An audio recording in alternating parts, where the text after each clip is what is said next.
I, for example, need to keep refilling my water wheel or I'll power down forever.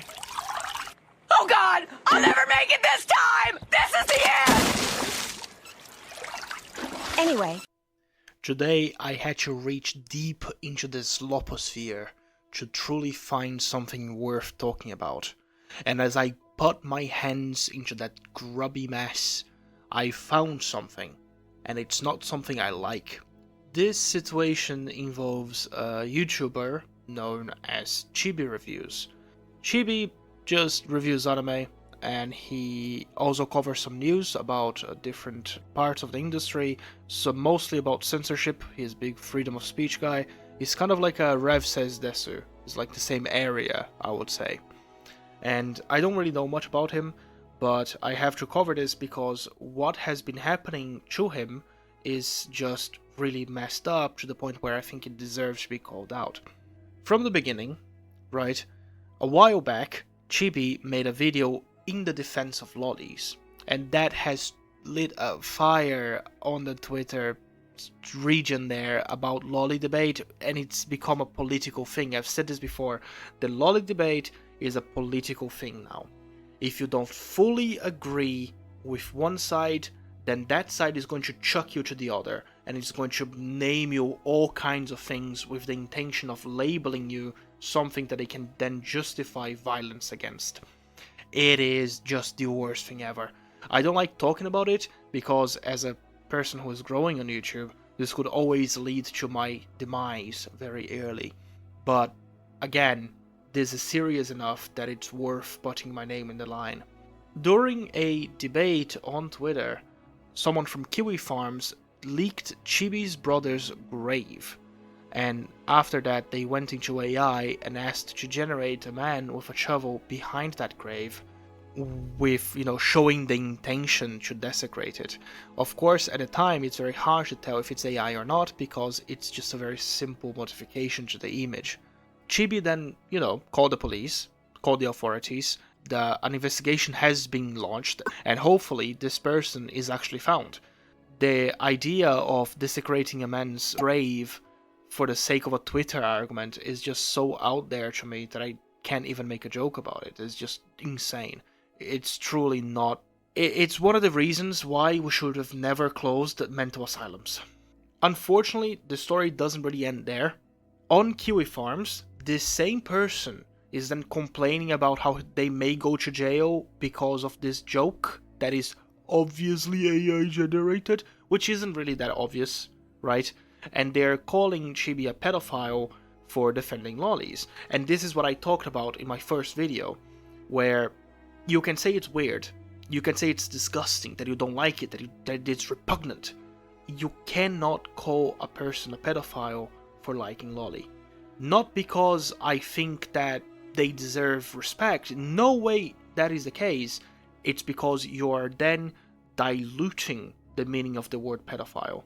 Because if lolicon was actually CP like these people claim, like these people misrepresent, then websites like nhentai, hentai dude, hentai gallery, hentai era, hentai haven, moi tv wouldn't really exist, would they?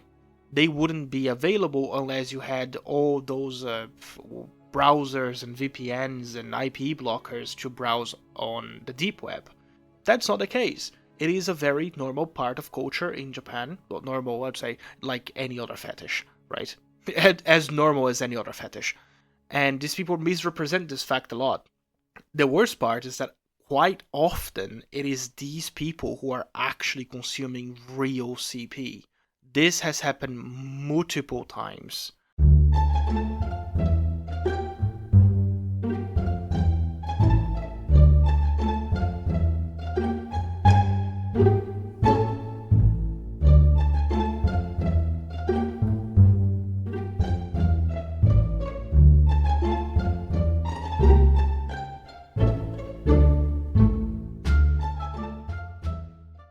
Not the point of the conversation of today, but he will be brought up again at some point in the future.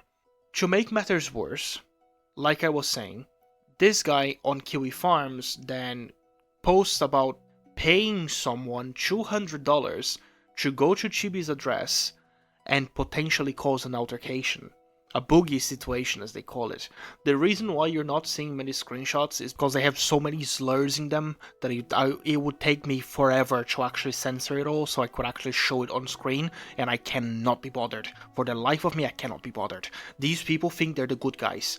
They say like 50 slurs per sentence and they're the good guys, right? Okay, sure, buddy. How about you take a trip to the hardware store, buy a robot chair? Anyways, it's a problem.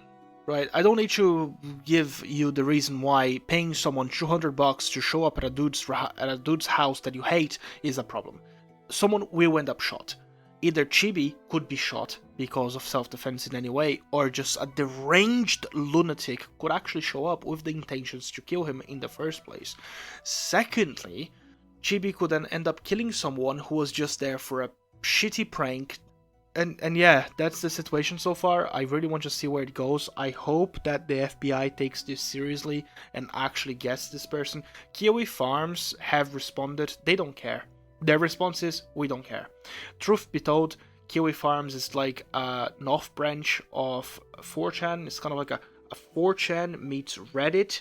And then you have the slimiest, most disgusting, filthy people in the planet accumulating in one place, and it's not Twitter. It's like Twitter's evil cousin, which is crazy because Twitter's already evil. In all seriousness though, it is very sad to see how many people, how many content creators are getting doxxed recently. This isn't the first case. We had Rock Solid be doxxed, I think, last week, and it's quite unnerving because Twitter doesn't care. They don't take reports seriously, and I don't think that anyone should be doxxed over opinions online, especially someone who literally just goes on Twitter and larps that they know a game, or they larp that they play a game. Who cares? Who cares, man? It's like, oh, but they have some mean opinions. Dude, please. Do you know what kind of mean opinions I had back in 2016? You'd be terrified of me. You'd be terrified of half the content creators you follow. Please. But, yeah, that's about it. I'm quite tired of my old outro. So what I'm gonna do is say, flashbang.